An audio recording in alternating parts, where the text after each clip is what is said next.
Like, we're under attack right now from right-wing bots. This is clear. This thing of a VAT increase is honestly the most laziest thing I've ever heard. The understanding of our economy and the unification of a strategy for South Africa that has to be based on trade.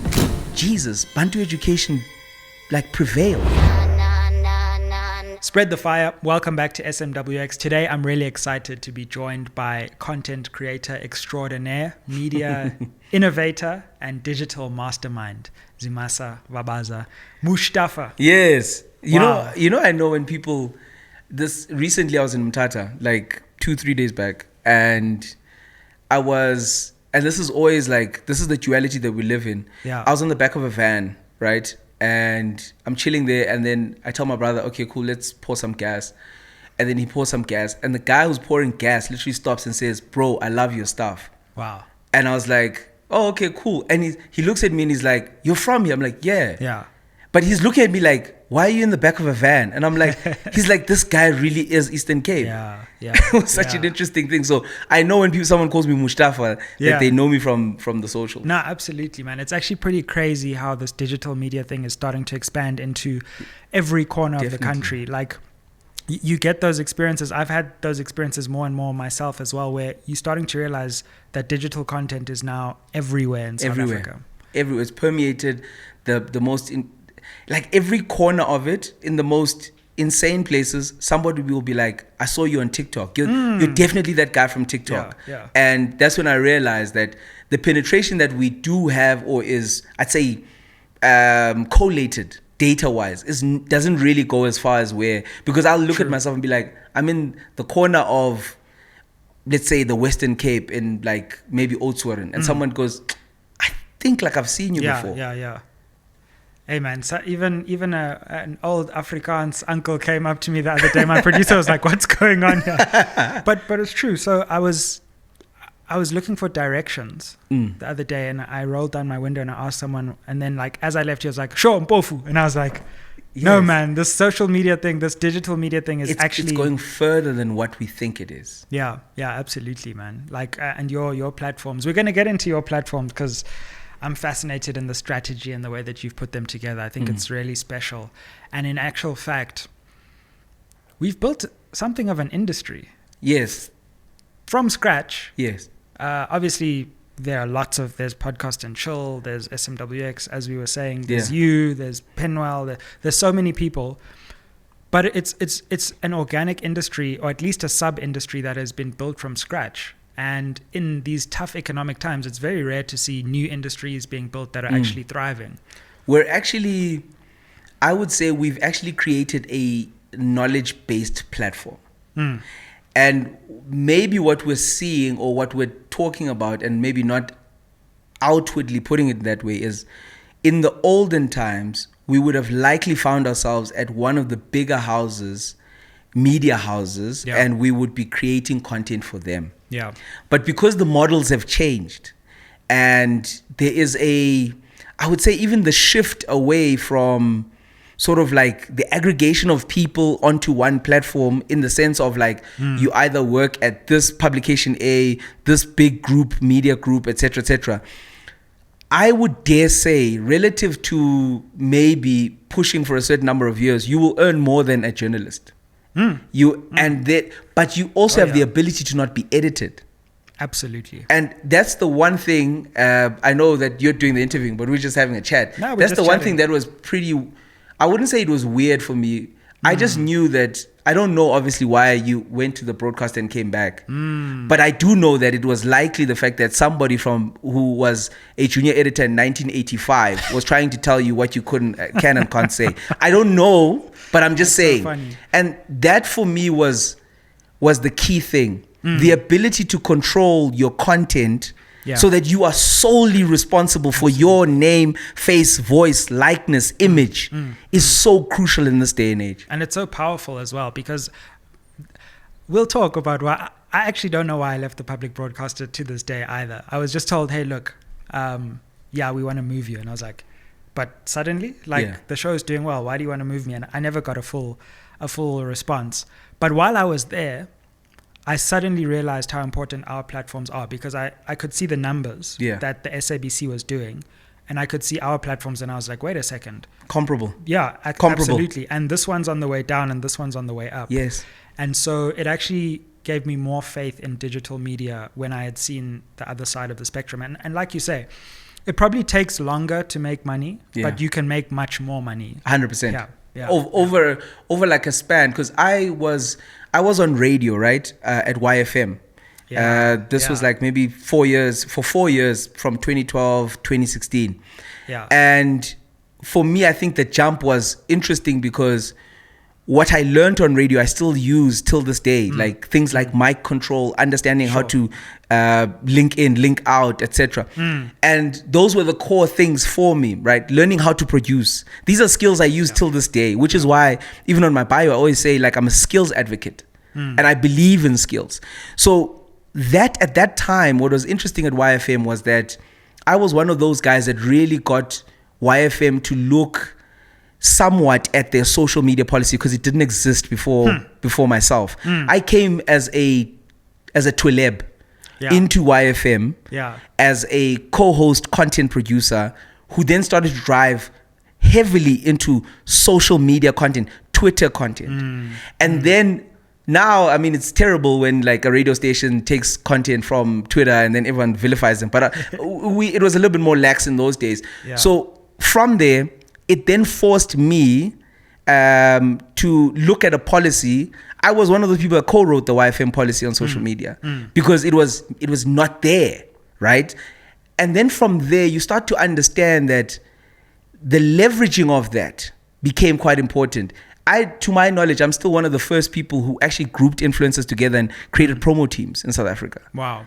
And if there's someone who did it in 2012 before that and got brands to actually buy into it, then I feel free, put it in the comments. Let's figure out when you started. Yeah. But 2012 into 2013, I remember pitching at SAB saying that you guys can get a lot more traction on this space if you allow me to bring a couple of group of people together to post about the Maxwell concert for Castle Milk Stout. And was that part of the agency effectively that you ended up building, which you then sold? 100%. So I started... That was me learning. So I believe in always getting onto the ground. And I'll give you a very simple example.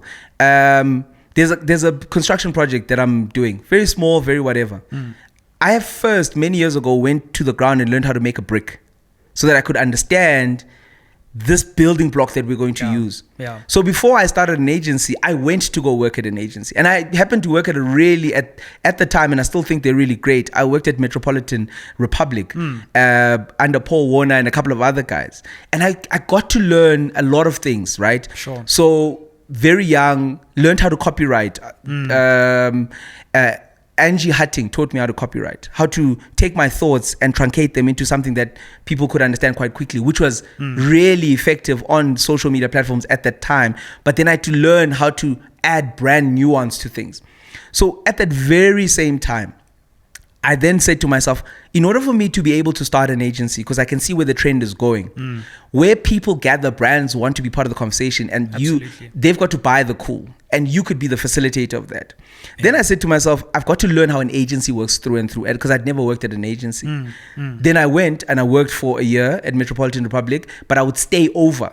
Right? So when everybody leaves, I was working 2 jobs. I was working at YFM and I was working there. So when everybody would leave, I would then basically stay over. When the team that's pitching on Sanlam stays, I would stay in the room as a junior creative and just figure out how people put things together. When we're pitching for Nando's, I would be in the room. But I've always enjoyed being in the room when things are being put together, because I like to connect things so that I can see them. And this whole thing of connecting, in 2007, I was an intern, because I was at UJ.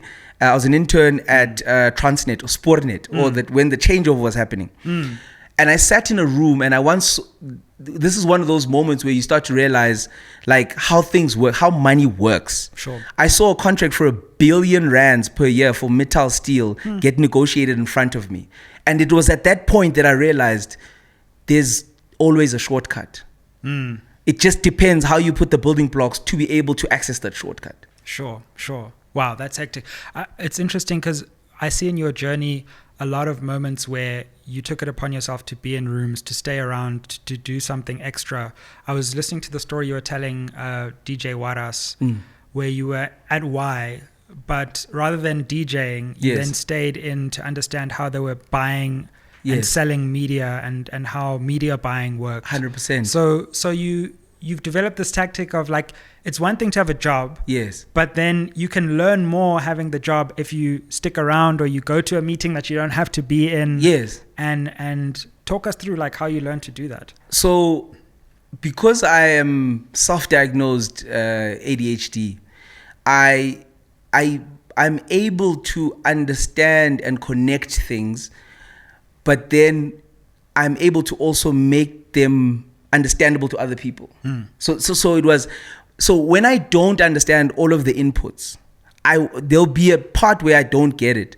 So the reason why I would stay over in those meetings, the reason why I'll go onto the ground to Mabopane for 2 weeks and stay in a room there and learn how to make bricks is because I want to close a loop that I'm not certain about when I make the final calculation. So what would happen at Y? I looked at everybody who was at the time making a lot of money. It was the Warases. It was the Warases. It was the Tolibis. It was the Mo Flavors. It was the whatnot. They were DJing. But what I realized is that I did not understand what is written on an invoice at YFM to a client. That's what brings money in. I didn't know that. So because I didn't know that, I said, I need to learn that. What is actually put on an invoice? What do they actually, when they say this is the thing, what do they put on an invoice? And that meant I needed to go up to the first floor. And on the first floor, I found someone who was very much willing to have me do their presentations for them for free. So I would go sit next to Ayanda Tikise, shout out to him, and I would sit next to him and just be like, okay, this show, how do we value it? We value it like this. Okay, how does this work? Then you start to learn there's a trick to this thing. Because you work at Y, you get more value if you bring clients in. I said, hold on, what do you mean? It's like, no, there's a 1:5. I said, hold on. Then I was like, okay, but then how could I do this thing? He says, put in a lot of people that can't advertise onto Y together and then come get added value here. And then suddenly you are giving what the client what they want and even more, but there's also money that sits with you. Wow, wait. So let me understand. So you took people who couldn't advertise on Y. Yes, as a unit, who couldn't buy a unit because that 30 seconds is expensive. And for a small player, somebody who does, let's say, an open air picnic, an event that everybody goes to, at the time, to authenticate yourself fully was to get onto radio. Social media alone wasn't enough. Right? Radio was everything. 100%. This is like 5 years in. This is 2012. It's 5 years in onto social media and all this stuff. So to really make sure that your gig is happening and to give it that added thing, you needed to be on radio. They needed to be talking to you. You need to do an interview. Tell us one of the DJs is coming, etc. So I said, okay, what are people looking for? They're looking for that authentication. What can I do to help them? I now know that there's one part. They want to get onto radio. They can't because maybe they don't have the 40 grand minimum to get on and get a decent enough package that they feel that they've gotten something. But at the same time, what can I leverage at Y? The fact that I'm there and I can get added value, right? So I was like, okay, but then scale. What if I got 5 guys to give me 200K? When I take it to Y, this could be like $1 million. But then that guy's only looking for a smaller nyana portion. So then you work it backwards and you say to yourself, I only have to deliver maybe 50% on this thing. So I need to get to about 500K. What do I need to put in at Y to get 500K? Right? And then I say, okay, maybe I need to put in 100K, but I've got 200K on me. Then I keep the 100K, give the 100K to Y, they give me 500Ks worth of value. You get your interview, your call in, your DJs get whatnot. And then I still kept 100K and I still get 16.5% on the money that I sent to Y. So that opened up like a space to me to say, whoa, we could be onto something here. No, it's very interesting. Like, I'm interested in how many different things you do, because as a content creator, one of the things I grapple with, I don't know if you grapple with it, but it's people think that's the only thing you do because it's the only thing they see.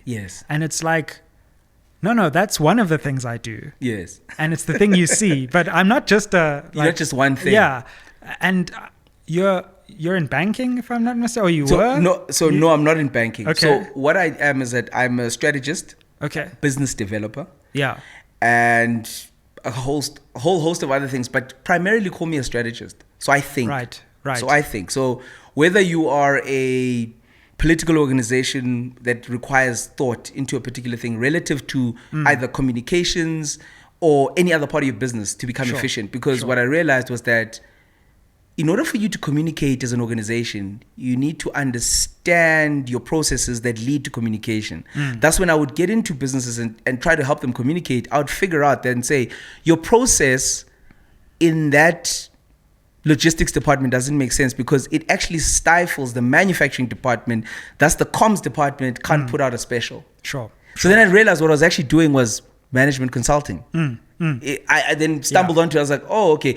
Because only a business that has all of its internal processes and champions really doing well is able to communicate constantly. Yeah. So that was kind of like the one thing. Then the other thing that for me became sort of like a core pillar was communication in itself. The ability to move people's minds and to tell vivid stories. What that actually did for me was to understand that that's actually a sales thing. So you can sell stuff. And I always tell people that I've spent, now you can call it, I started on the ground in marketing, handing out flyers all the way to show calling big SAB conferences and all of these type of things. But what I've learned in that space is that I went backwards. I didn't have a product to sell, but I learned how to sell. But now, any product I want to sell, I can sell. So for me, it was understanding those two things. And then the last thing was just, I think being able to, which in itself is, I think, a skill, being able to connect the dots.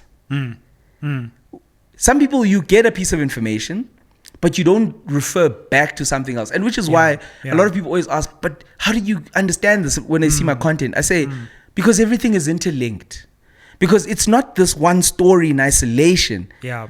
Because something happened, right? There needed to have been something that happened. What is the context that this thing takes place in? Because, and I would say that my understanding of context within the South African space had always kind of started round about apartheid. And at some point I realized I have a blind spot, and that's everything pre. So I went back home, and lucky for me, I have an uncle who is a part-time historian and very smart. And we would sit down and I would just ask a question and we would talk. And then I got to understand from a cultural perspective what our grouping, and I would say Xhosa and the Xhosa speaking nations, what we've been able to do and carve and why we are the way that we are. And then you start to realize, no, I need to go further back and understand where this starts. Which is why even the things like forming family units and all of these things, we are taught to understand, to hold court and to hold counsel. You're taught. That's why it's initiation school. Absolutely. You get taught how to hold court. And a lot of people don't actually get that. And also decisions. Now you're going deep decisions now, that are made within those groupings, and I speak only for my culture, decisions that are made more often than not involve women, involve everybody who's, absolutely. So that when the decision is taken, we're fully behind that leader or that person. And that's why within the Xhosa space, it's inkundla is one of the things you will be taught how to hold court as a man, whether it's in your own family, whether it's in a greater community, whether it's amongst other men, whether it's in a space that has women. Because also women know how to hold court within Xhosa culture. As an adult person. 100%. Ulaluko, we actually have to go there. You've gone there, but like, I feel like that practice and that ancient tradition has been so misunderstood in South African media. Yes. The only thing we hear about Ulaluko is there were this many deaths in June and this many deaths in December. And of course, deaths in initiation school are terrible, and it's because the practice is being handled in the wrong way. But we don't talk as a country about how so many great leaders have been through both male and men and women initiation processes, how it teaches you life skills that you take with you, that I've taken with me 100%. From that moment into Oxford, into the media, into different places. and how those cultures are actually something that needs to be preserved when done right. Yes. And this media narrative of like deaths has completely overshadowed these cultural gems that we have right in our hands that we aren't using. So the first thing I always want to say when it comes to ulwaluko is that it is a medical procedure. And when we start to understand it from that perspective, we must then pair it with other medical procedures that happened across the country. And then you look at the percentage of people who do, and obviously one death is too many deaths. Sure. But from a data perspective, we've got to say, is it the most terrible medical procedure? Or are people also dying from going and having a spleen removed more than people that go to the mountain? And then you start to understand that there is an outsized conversation that is directed at amaXhosa and those that practice, because abeSuthu also practice it just as much. Sure.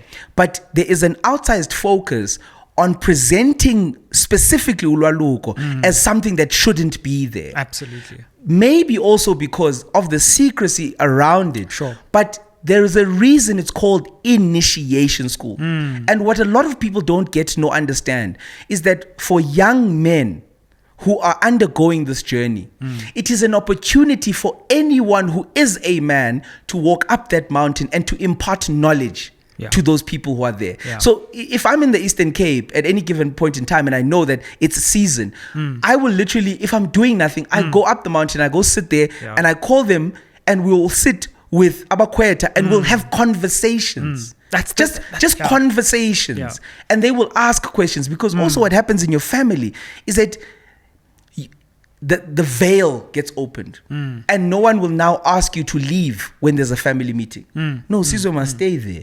This is important. We're talking about this particular thing that has to happen in the village, and this thing is done and people are disrespecting us there, or this thing, or umakhulu or tamkhulu's face this thing. You can't leave anymore. You need, your input is needed here. So there is a much larger part. The circumcision part is but the smallest part of what goes on there. Absolutely. And a lot of what you do is you tell the story of our country, but you tell it in a way that people haven't heard it before, and that in many ways gives people hope, because there's such a negative story about South Africa. Coming from the outside but also inside, that we often maybe don't focus on the things that still make us great. Look, times are tough, there's no doubt about that. Like, the economic growth figure is the economic growth figure. It doesn't change. But there's a lot about our country that perhaps is getting lost in the negative narratives that you, it seems to me, are trying to resurface through the content you do. 100%. I purposefully always want to make my content neutral or positive. Purposefully. If you want negative content, you can go somewhere else. There's more than enough of that. Sure. But if you want the facts as they are, and you want to understand how we get out of a particular situation that we're in, you watch my content. So it's a conscious thing. I had to, because even in communication strategy, you've got to figure out what's not there as part of a greater conversation, because we call it the orchestration of conversations.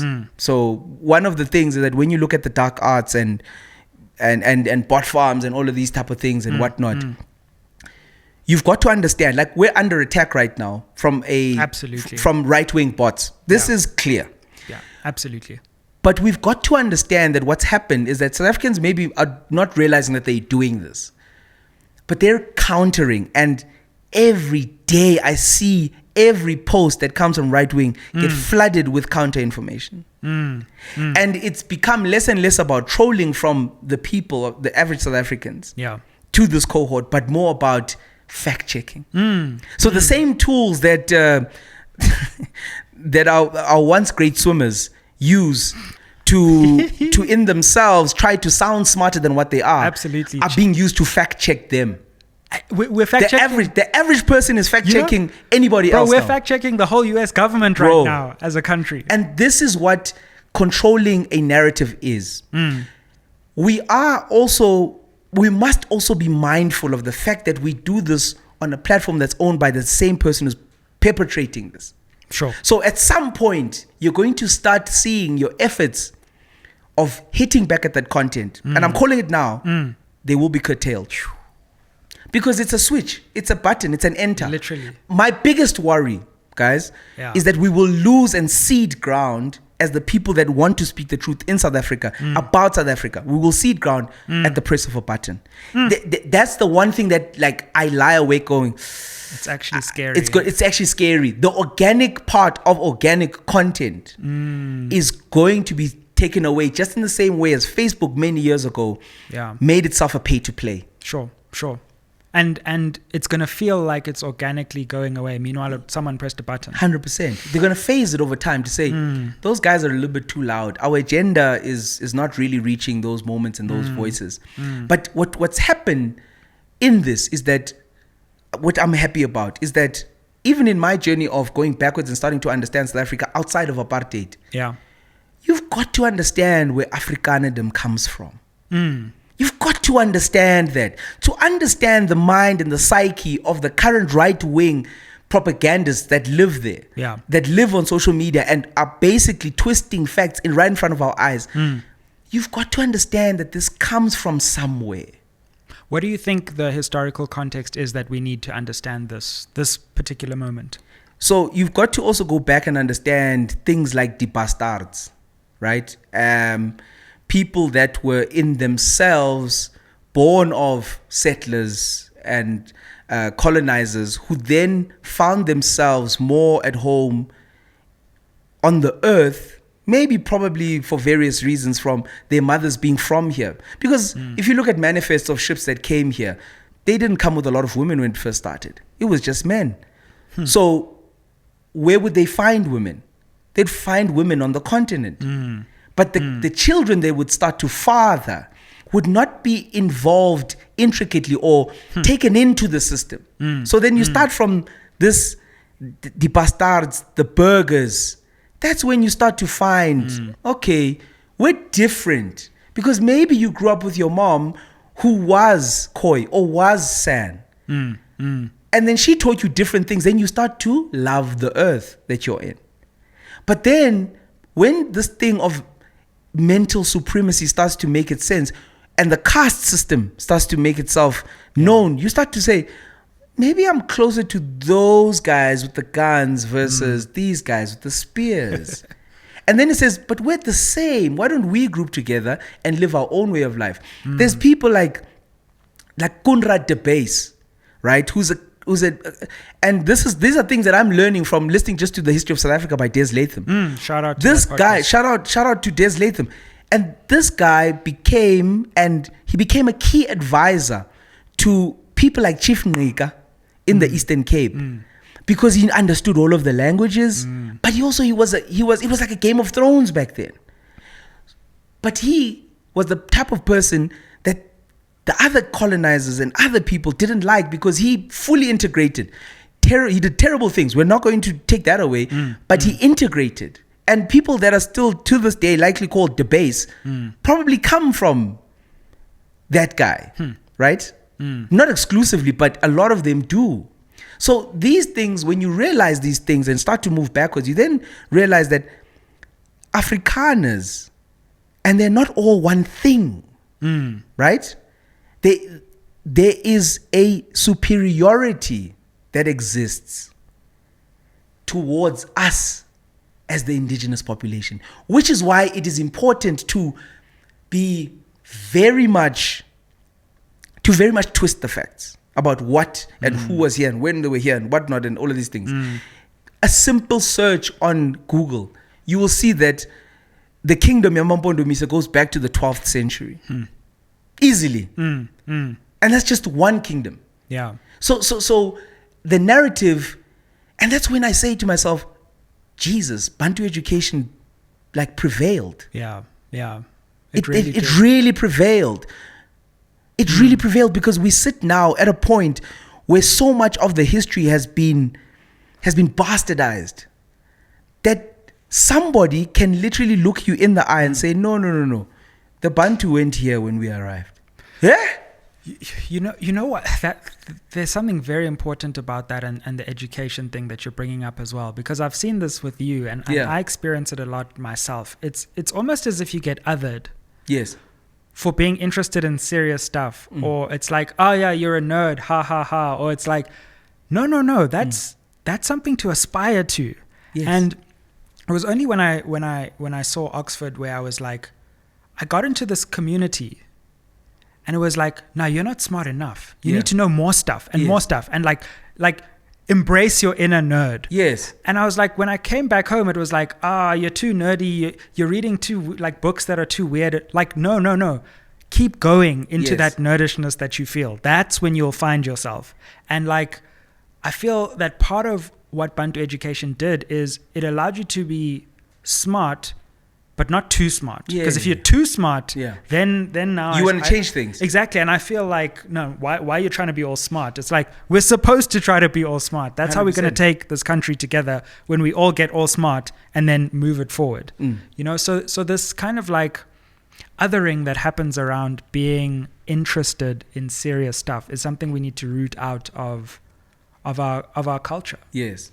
And the very interesting thing about what you're saying is that society, to my understanding and knowledge, whether for good or for worse, is more often than not changed or affected by neurotypical people. It's the weirdos that change society. Absolutely. It's the person who goes, I'm going to try this experiment 1,000 times. And then on the 999th time, something else changed. It says, what was different? Sure. It's the people that can fixate on something for so long that they start to realize that this is not what I'm looking at. My angle is different. And for me, that realization, having grown up in the Eastern Cape in I would say, very sheltered, very privileged thing, because I came straight from the village into suburbs. I didn't have a township sort of feel. So for me, coming into that space and having a grandfather who was an ordained minister, who had gone to school, and him in his own right, he was born now, would have PhDs, etc. In the way that he would teach me, and we would sit there and he would basically go through Charles Dickens and read it to me, right? A Tale of Two Cities, etc. That weirdness, that thing that he gave and passed on to me, and also the gift of the gab, going to church every Sunday. I don't go to church anymore. That's a different story. But your Xhosa, it's a cheat. Like 50% of it is genetic. And then and going into that space, I then learned how to tell stories. Absolutely. Because there's a difference. My grandfather went and wrote a collection of short stories. Wow. That's why I will ultimately write a book. And I'm partially starting to write it. I can never find time. That's the thing. Yes. Okay. We'll get into that. Yeah. And he would go as an ordained minister. And he would go into places like taverns. He would go into the King's Kraals. He would go into, and he would sit and he would listen. But from that, he would take those stories and make them relatable to everybody. Wow. And then you start to realize that a sermon wasn't a sermon, but it was something that would illuminate for everybody in a different type of way. And that was important for him. Research was important. If he didn't know a word in isiXhosa, he would call a mate, who would call another mate, and they would have a conference call, and they'd be like, dude, this guy says this guy, Professor Banban says this guy says this. And then we say, okay, we're kind of gonna, this is the word type of thing.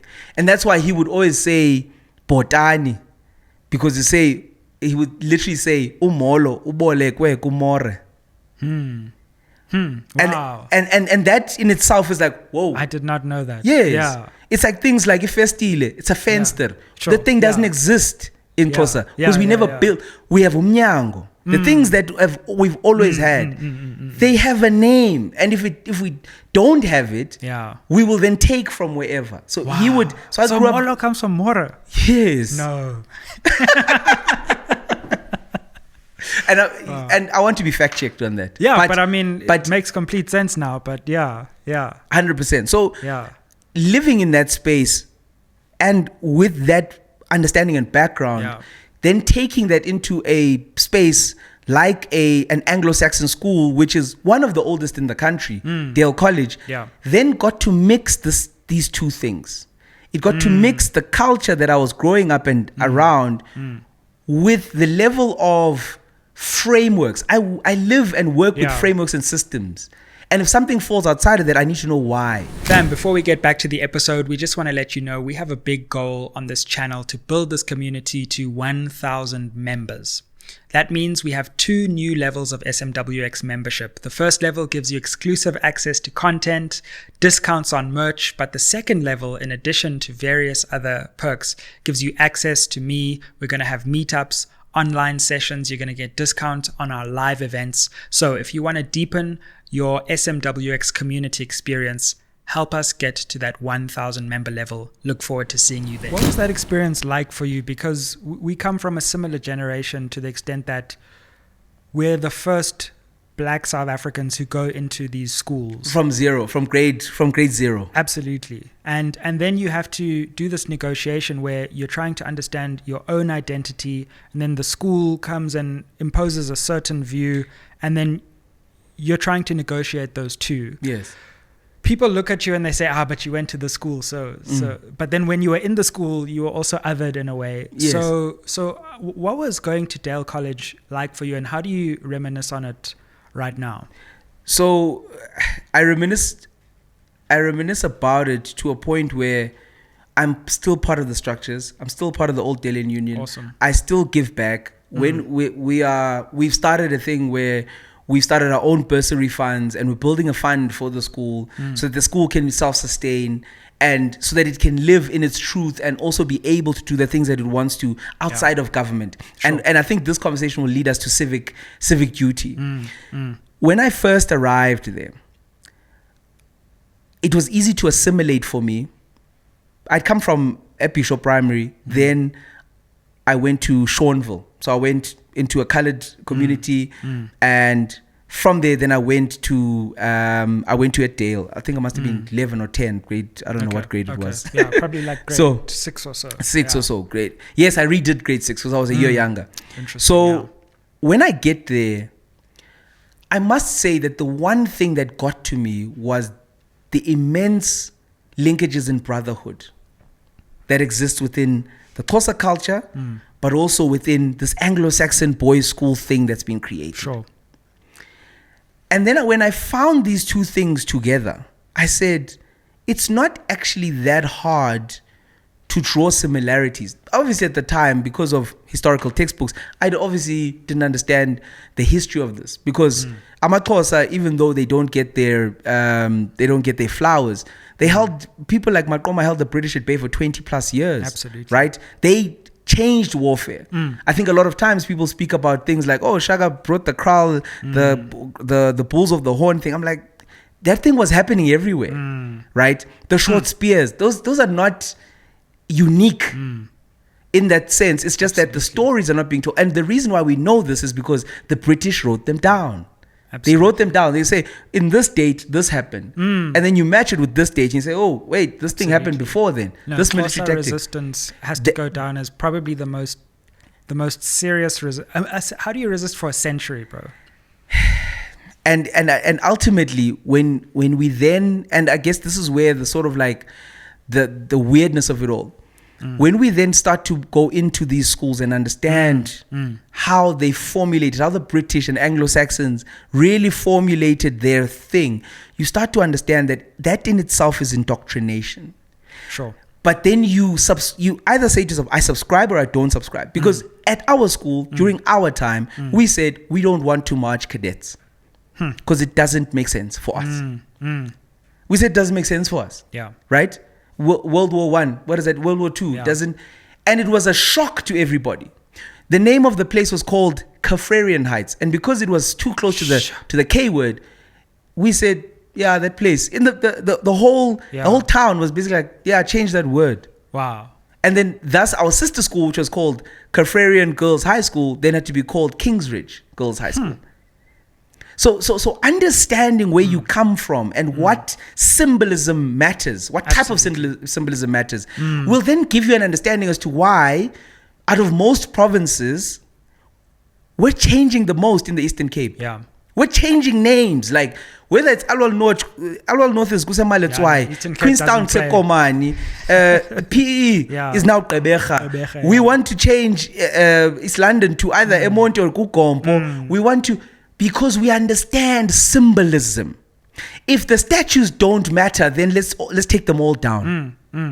If the names don't matter, let's take them all down. Yeah. But it is that civic education and understanding that you are part of something greater. And because of that caliber of school, I then got connected into the private schools and the elite schools, because we would play them at festivals. Hey, you always used to beat us at rugby. Hey, it's life. Dale and rugby. It's this thing. It's in our blood. So we then start to understand that, yes, you may be a little bit privileged in your little town at Qonce, but when you go to Maritzburg and you play like your Hiltons, it's a bit different. When you go to Makanda and you play sack, right, and it's a bit different. The Blaze is a lot more thingy. DSG, the Browns are. Blazers got that shine. Yeah, man, the trench coat, it's a bit different, type of thing.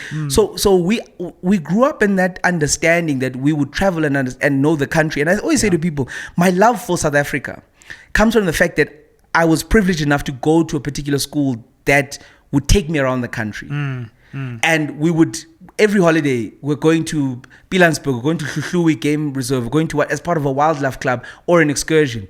Then I start to open my eyes to the country and go, there's a lot more than this little strip of 50-kilometer strip from me to East London. Yeah, absolutely. So I'm interested, as we come to your content creation journey, in how you planned for video and how you created these now iconic short videos. You're also now in long form content, and go and subscribe to Zimasa's YouTube channel as well, which is also now picking up the pace. But how did that come about? Those iconic short videos that you do. I think it's also quite. I'm quite happy that we started with the foundation, because it then becomes a little bit easier to explain this thing. During COVID, actually before COVID, let's go backwards. Understanding how I pivot from business to business and from situation to situation, I got to understand that at some point, going from 0 to 100,000, 100,000 to 500,000, or 500,000 to R1,000,000 revenue, whenever, the next time you do it, it's got to be shorter and it's got to be faster. So if it took you 3 years in your first business to get to R1,000,000, it's got to take you 1.5. And then your next business has got to take you even shorter. Sure. So the pivot for me is very important. To understand where the world is going to be is to ultimately figure out where in the future you want your future self to be placed. So when the world is different in 10, 15, 20 years, where do you want to be? Yeah. Thus, what do I need to, moving backwards, do today to get to that? So more often than not, when we started social media, tweeting, blah, blah, blah, and whatever. And then I realized, hold on. Brands want to be part of this conversation. So I can figure out a way to commercialize. And I did that. Then after some time, we did promo teams, we did whatnot, we pushed. Then 5 years later, I'm like, hold on. This thing is saturated. I've got to pivot. Then I pivoted. Luckily for me, COVID stopped the world. The lockdown stopped the world. Because the world stopped, it allowed me to do the best thing that I do, which is to sit and think. Without the anxiety of feeling like everyone's leaving me behind. From there, I realized, I said to myself, what have I learned from this digital agency that we've started and ran for 5 years? I said, within 6 months, video moved from not being an invoice item to being 25% of our billables. I said, the world is going video. I then said to myself, what do I, as the nerdy creator, what do I watch?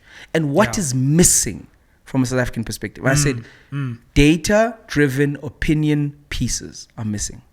Data-driven. Not my feeling. I can add my feeling, but data. Sure. Then I said, who do I watch? I said, I watch Vox a lot. Who do you like on Vox? I like Johnny Harris. Why do I like Johnny Harris? Because he breaks down topics. Yeah. I said, do you have the skills to do something similar? I said, yes. I know how to copyright. I know how to shoot and edit. Yep. I know how to market stuff. Research. I know research. I know how to social media. I know how to get stuff out on social media. Let's give it a shot. I recorded 5 videos, very short format. Okay. And I thought about Angie's, I'd say, mantra of saying, write something today, leave it overnight, come back, and you have to edit it down.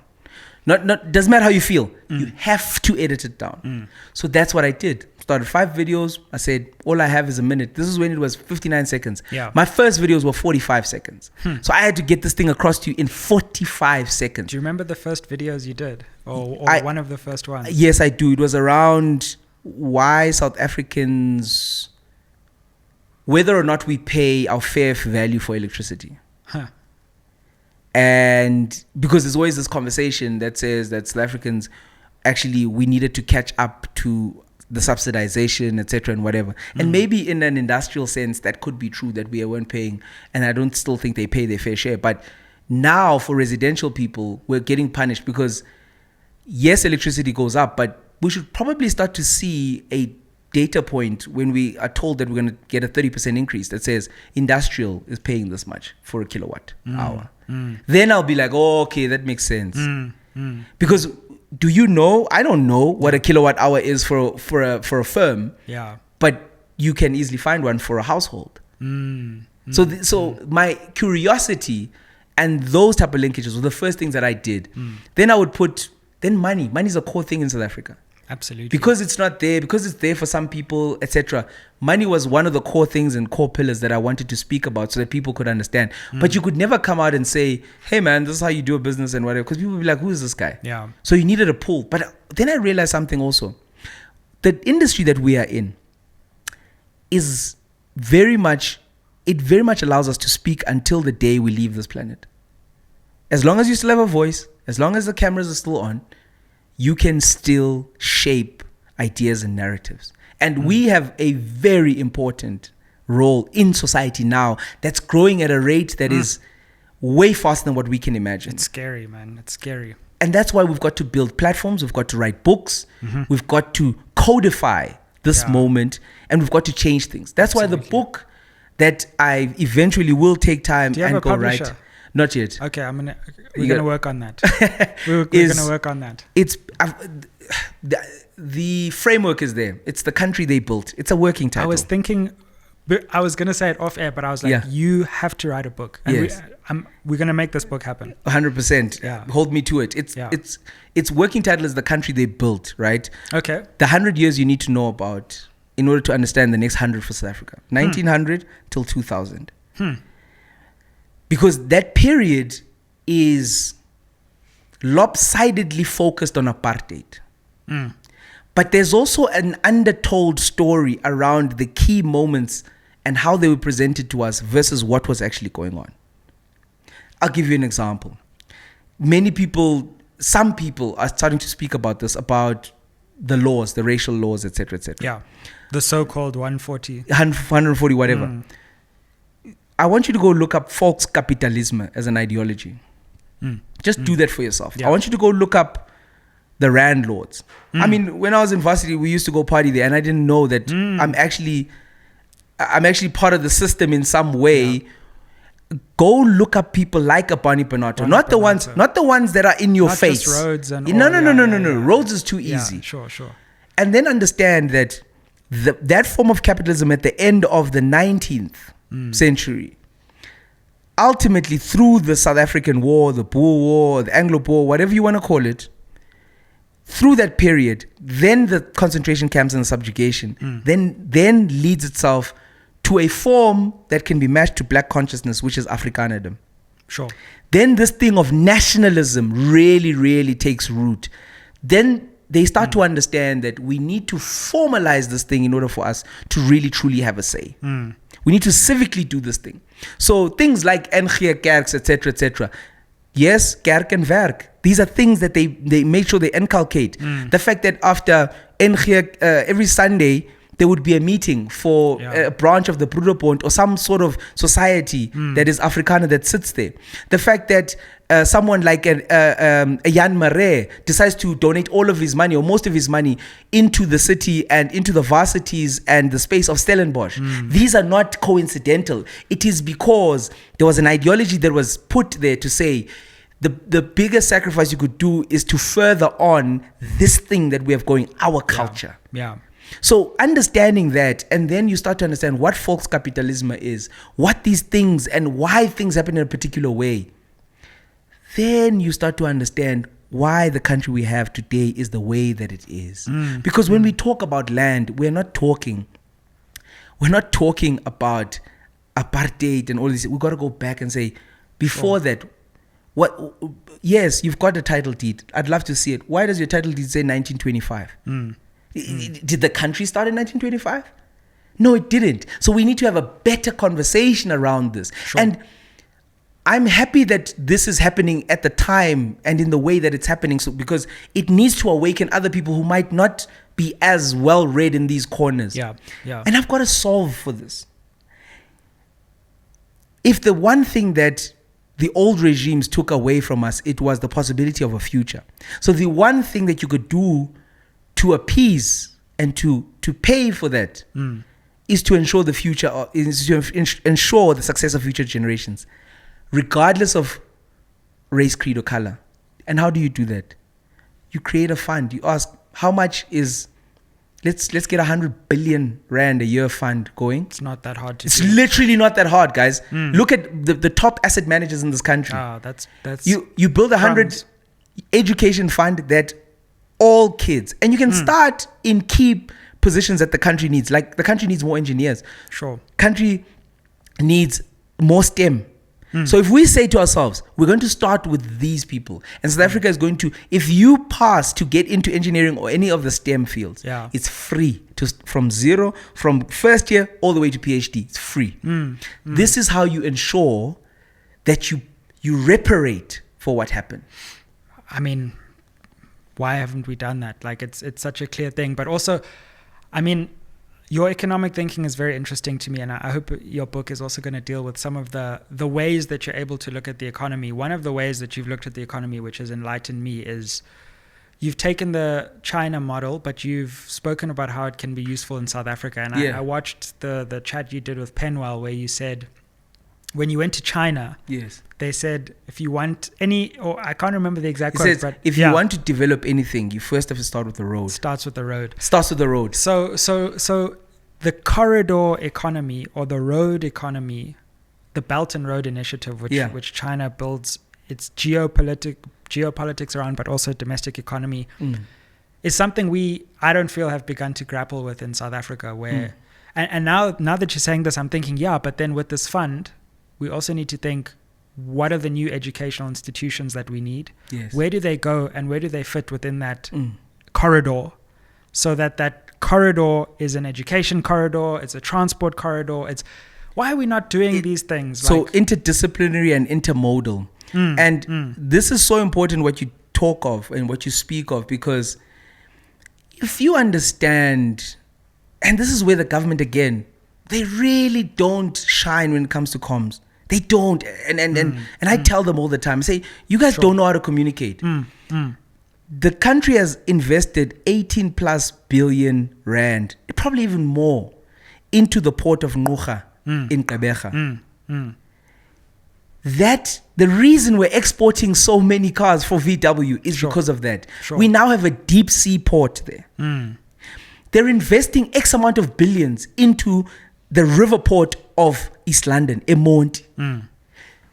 These should be the core things that everybody understands within their consciousness. This is what we're doing. And funny, we obviously taped this during a very important week where a budget was kicked X amount of weeks ago and come back. And this is the one thing that I really, really base my entire existence on social platforms for. The understanding of our economy and the unification of a strategy for South Africa that has to be based on trade.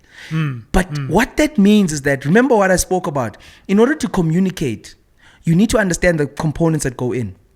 If we're going to trade and get dollars, euros, renminbis into the country, it means that we need to move backwards and say the railway. We need to move backwards and say the packing and manufacturing plants. We need to move backwards and say the farms, the mines, etc. That if we gear our economy not in speech and in documents, but in action towards trade, where literally every kid knows, I am a farmer in the Eastern Cape, and I have in my village there are 20,000 collective sheep, and we've got a scheme that every year we take 2,000 of these sheep and we aggregate them, and the wool is sold to this place, and we take the meat and it's sold to that place. We are part of a larger system. If we start to conscientize people to that level, because we've built the infrastructure, we have the ports. I can't stress this enough. We need to make those efficient, and we need to move backwards into the country. Yeah, and but say, we're not starting from scratch by any means. It's 100%. There are corridors that exist that you speak of that are there that need. We've got centers of excellence in universities that people... Global excellence. The University of Witwatersrand just sold land for 200 million in Modderfontein. They're building a new node. That land has always been there. It used to be an old science and virology setup. So they need a lot of land so that viruses couldn't get out, etc., etc. It's between Woodmead and the highway, the N3. Massive piece of land. They've sold it, I think to Calgro M3 or a developer for 200 million. We've now got to ask, what role in other things do our institutions play, and how are we leveraging them? We need to collapse defunct and really underperforming departments. Absolutely. An agency. I dare say science. I dare say the Science Institute, small business, collapse these things. Put them under trade and industry and have DGs that look after them. Sure. Fully agree. We need to start really figuring out what we can do. This thing of a VAT increase is honestly the most laziest thing I've ever heard, and not because I want to trumpet and speak on other terms. It's so easy for anybody to see. And I say this, I was in Davos with the minister, right? Enoch. And I said to him, and for some weird reason, I got enough time to speak to him. We had like 30 minutes and 30 minutes with the minister with no handlers around is really like gold. Wow. And we just sat and I think he was having his coffee or whatever. And I said, Minister, why do you guys not go to zero-based budgeting? Why? Why are you guys every single year taking last year's budget and starting from there, saying 3% inflation from there? Seriously, are those programs every single year performing? One, two, are they still relevant every single year? What do I need to pay that is certain? I need to pay my rent. I need to pay my staff. The programs, we should relook every single year. Every single year. If it means the model of SANRAL, take away road manufacturing, the civil things, take it away from cities and metros and whatever. Give it to SANRAL. Make SANRAL even bigger. Make SANRAL even bigger. They've done so well up to this point. Why not? Sure. Stop giving it to people where you know that they lack the capacity. The position, we should... one of the biggest things that I think our constitution and our makeup of our country really missed was that we juniorized the most important part of our economy, which is the municipal districts. Absolutely. We juniorized them. The people that should have been mayors of districts wanted to be premiers. And then suddenly we realized this thing where people, in a way, formulate and hopefully rise from the top to become councillors and whatnot. It's a dream. We literally need entry requirements to become a councillor. This thing of you can be demoted up and all of this nonsense across all the parties, it must stop. Yeah. But at the same time, when you illuminate someone, you say to yourself, like the city of Gqeberha, I think, has a 17 plus billion rand budget every year. That's $1 billion. around about $1 billion. Are we getting our money's worth there? You've got nodes like the city of Mangaung. Are we getting our money's worth there? Even Joburg, the president has been going around and talking about, the importance of Joburg, and he just woke up to how bad things are. We won't Shocked. We won't go there. But just this city, this cannot be left to just the Joburg government. This is such an important city for South Africa. All kinds of resources should be going into rebuilding and remaking the city, because it'll pay for itself if we remake it. Can I tell you why Joburg is the way that it is? Because South Africans, you seed ground. You seed ground. There's not a single barrier in this country that works. Think of all the areas there is a barrier. Is it a nice place to be in? No. Why is that? There is a very simple system that follows. Because of immigration, illegal immigration, specifically, people need to find a place. They need to find a low friction place where they can stay. Because of the abandonment of buildings post-apartheid, you found that it was easier. I mean, Yizo, one of the most famous series, deals with this thing of buildings being hijacked. It's insane to me that everyone's suddenly waking up now. It's like this thing's always been around. When a building, one building that is meant for 400 units and is meant for maximum 1,000 people starts to take 4,000 people, it means that the power usage is going to be higher, the sewage usage is going to be higher, and other things are going to be higher. The trash collection is going to be higher.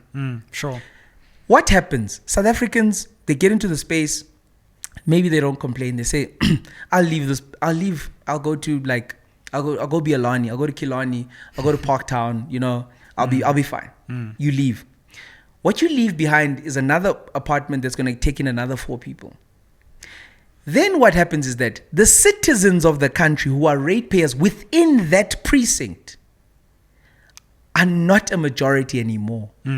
So suddenly when the trash is not picked up, the people who aren't from here and can't go complain, they walk past the trash.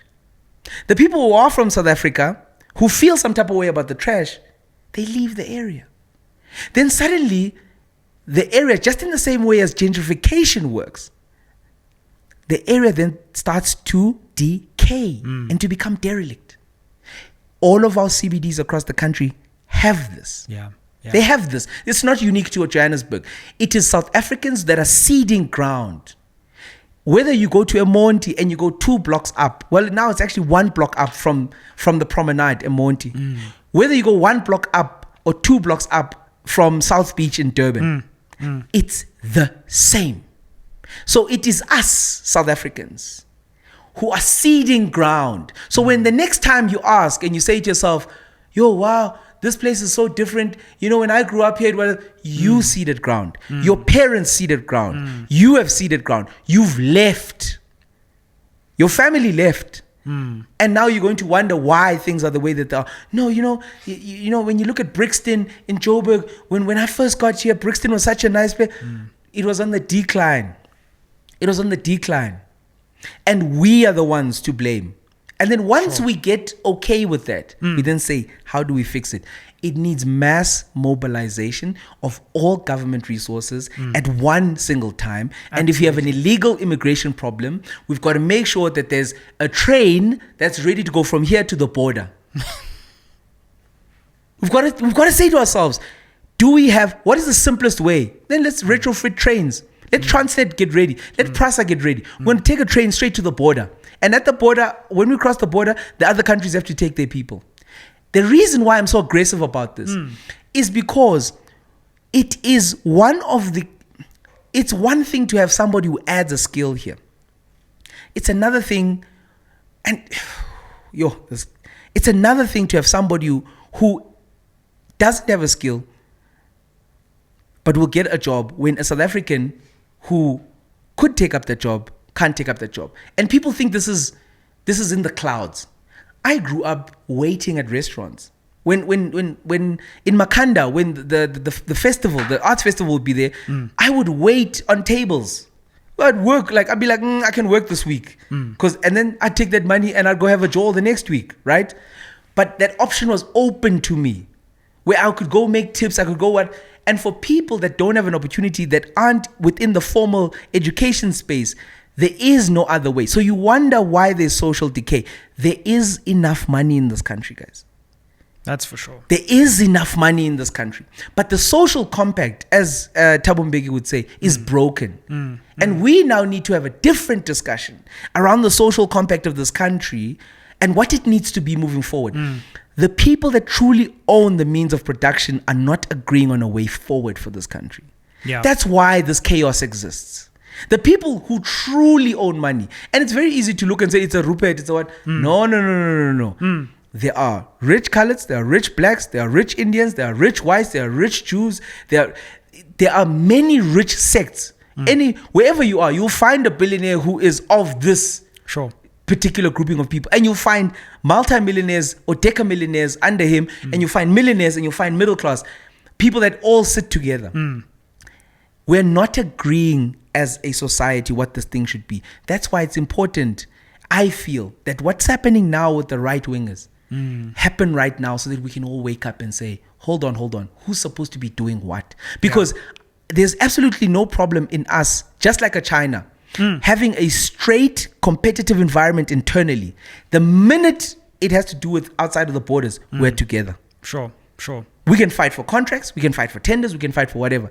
But the minute we have to move goods and services out the country, we're together. Hey, bro, that special economic zone that sits there in East London, the East London IDZ, you're also into pineapples, I'm into pineapples, you're also into, let's just make it bigger, and here's the market. The market is EU. Let's sell more to the EU. We've got to figure this thing out. That's how the great Asian economies, export-based economies, did it. They really just had a national purpose, aggregated, and then built infrastructure, not just for infrastructure's sake, but towards purposes, towards trading purposes, towards social cohesion purposes. And I feel like our conversation about infrastructure has been like, we need infrastructure. For what? To go where, to do what road, what track, what building, what piping do we need to go where, for what broader purpose? And you've come up with some interesting ideas and thoughts around, especially this road-based economy. I think you're talking about one that would link KZN and the Eastern Cape. Yes. What are some of the infrastructure wins we could gain for a next? Let's say we put you in those key rooms, which you should have been in a long time ago. Are there any like specific things you think we could unlock in this economy through infrastructure that would then have massive multiplier effects? Oil and gas. Number one. Number two, key manufacturing base. Now, when I speak of manufacturing, I'm not talking about deep manufacturing. I'm not talking about complex manufacturing. I'm talking about simplified manufacturing. Thirdly, we need to decentralize our unions in South Africa.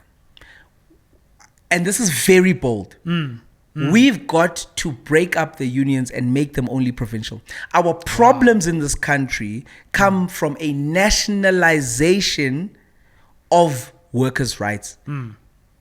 I'm not saying we don't need unions, because collective bargaining is important.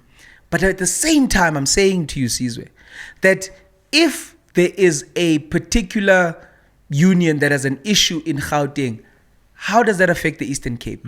We can all agree that GDP per capita provincially is different. Why do we want to blanket a living wage? Why do we want to blanket a minimum wage when we should be playing to our strengths? And what are our strengths? People. We need to put young people into work en masse. We have strategic partners that we can work with to unlock this. There's offshoring and onshoring of manufacturing, simple manufacturing, nothing big. Put together a microwave, put together a TV, put together an air conditioner.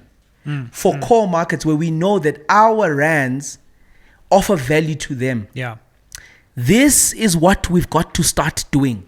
We've got to start outside of big things like G20, etc. We've got to take our envoys, our people-to-people exchanges, and take them into core countries.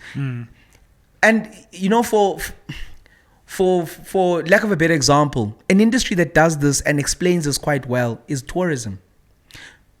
Listen to any tourism person who is in a position, who is in charge.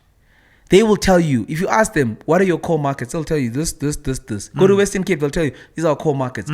These are our core markets. They do this because they know where the money is going to come from. If we took the same ideology and said, for our products, what are our core markets and who are the captains of the people that need to get things right down the line? The last time we had, we do have Vulindlela. Sure. But I don't think it's an economic strategy. I think it's a realignment strategy more than anything. And Vulindlela is the president's post-COVID, I'd say, plans on how to get the economy going. Yeah. But if you go back to what I believe were proper economic plans that reap benefits, you go back to Xhosa, you go back to Gia. Sure. Those were clear. That's when we were growing at 5%. And everybody understood. And we had a real surplus those years. Yeah. Not a play, not technical surpluses, real surplus. South Africa made more money than what it paid out. Yeah. The other thing we've got to do really well once we get those plans in place is that we've got to professionalize the state. The same stick that we have, we've got to then say to a person, you run an SOE that's worth X amount of billions. We're going to reward you in stock that will vest in profits. Sure. So if you run a 20, 30, for instance, I'll give you an example. Inside Transnet, there's a unit, Transnet Properties. 29 billion rand, the property. That just looking after Transnet Properties. Yeah. 29 billion rands worth of assets that sit inside there.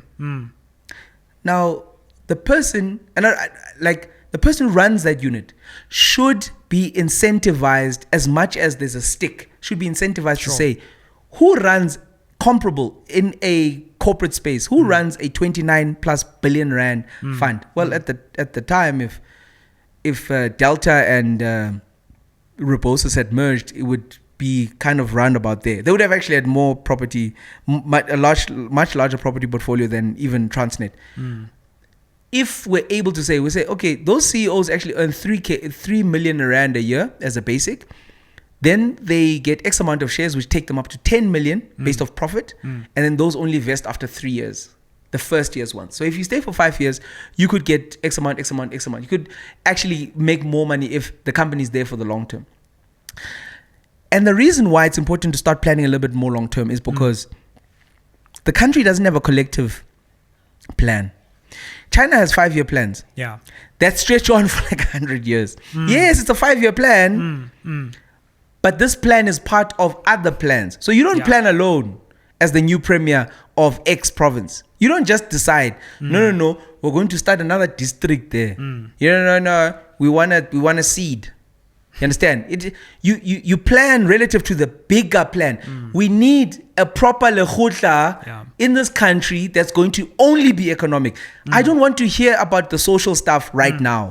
We've got a big problem, and we solve parts of this problem by solving the economics. Sure. By getting all the people, the kids, the corporates, the public sectors, everybody to understand.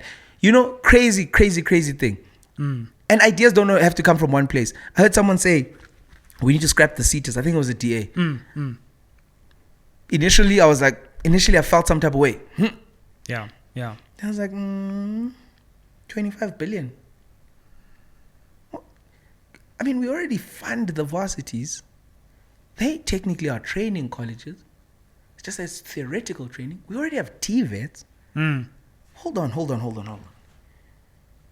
What if we capacitated TVETs? What if we said, got 25 bill, we'll take 5 billion, give it to the already existing institutions, take 20 bill off the table, take all these people, put them back into these institutions of training that we have, create a co-working space, even though you're all now working for these separate places, and have people train in varsities or TVETs. Whether you are working, whether you are a student who's just come out of varsity, let's do it that way. I said, wait, this is the aggression we've got to have into changing how and what we think the country should be working. So as we close, I'm going to ask you a question that I ask many of our guests, and that is if there was one thing you could change economically, let's say, Yeah. about South Africa, what would that one thing be? Ooh. What's the key that unlocks the most value? Trade focus, everyone. Yeah. Trade focus, everyone. I don't care if you're making, I don't care if you're making like beadwork. I don't care if you're a farmer in the Karoo. I don't care if you are if you're supplying lubricants and you're making lubricants to supply to a VW in Gqeberha, whether you are making biltong in Montague in the Western Cape. How can I trade this out the country? Literally. And we've got to then say to ourselves, within the unit of Department of Trade and Industry, there's an export unit that is now one of the largest employers in the country. And anybody across the country who wants to trade anything, anywhere, you literally move in that direction. And then we say to ourselves, we're going to work with anybody who wants to work with us, whether it's the US, whether it's China, whether it's whatever. And we're going to say, how can we take our products there? What is, like the UAE loves Africa. They also love South Africa. We only do about 2 to 3% of agricultural processing into there. What if the next 3% came from KZN, came from the Eastern Cape, came from Limpopo, but we purposefully said to ourselves, these are the core things. So if you farm in these areas and you do these things, we've got a UAE desk, export desk, that you can call at any point in time, and we will help you with Transnet. We will help you move your produce from Limpopo. We'll help you get it at the port. We're going to make sure that it's almost zero charge on you, as close to zero as we can, because we want you to sell your citrus stuff. Sure. Because it's not just you. Yes, you're all small scale farmers, but together you're a massive commercial farmer. And then in the long term, start building public infrastructure to service commercial infrastructure around that. 100%. So the roads are there, the railways are there. And also we've got to deregulate a lot of things in this country. We've got to, I don't want to sound very neoliberal, but we've made and taken rules. We copy pasted a lot of stuff as a country. Well, it was like we had to do things very fast from 93 to 96. And it should not be a burden. It should not be a failure on the people that did version 1 of things to then have to say, what if we sat down for the next 5 years and did a version 2 that will start in 2030? Sure. What if we said, we want to write a new economic constitution, right? That will assist us to sort out those 3 ills that we always so willingly speak about. Well, Zimasa Vabaza, we could probably go on for like 3 hours just on the economy, but I hope we can get you back one of these days as well. And good luck for your projects going forward. But mostly thanks for coming. Thank you for having me. I think this platform is really, really important, and it's important because it forms a cog in a greater platform. Absolutely. Which are people that, and the data proves it. I mean, off air we spoke about how I can see that people jump from your channel to my channel, my channel to your channel, and to a Penwell, and to a podcast and chill, and to whatnot. So whether we like it or not, or to a Mighty Jamie, whether we like it or not, we've formed something and may it continue. It's the trading mentality, and we're coming together, being like, you've got this, you've got that. Because why can't we go into SADC and host a massive conference in Gaborone? Why can't we all go to Lusaka? Why can't we all go to Nairobi? Not sure about Kigali, but why can't we all go together to a particular place and share South African knowledge on a people-to-people exchange, knowing that we may not necessarily be government or public sector people, but we're people that want to champion a different feel about South Africa continentally and globally. We could do this. All of us, the people that we mentioned, and some other people. It's a leading industry. We could literally go to UNGA. We could go to UNGA, the General Assembly, set up our own space, and sit there and say, we're South Africans and this is the truth. Absolutely. Be much better than AfriForum doing it. 100%. Bro, it's been great to have you. Cheers, man. Thank you. Like, share, subscribe. Help us get to 250,000 subscribers. Subscribe to Zimasa's YouTube channel. You probably already subscribed to him on the short form content. If you subscribe to him there, then subscribe to us there 100%. too as well. And keep it locked on SMWX. Yeah.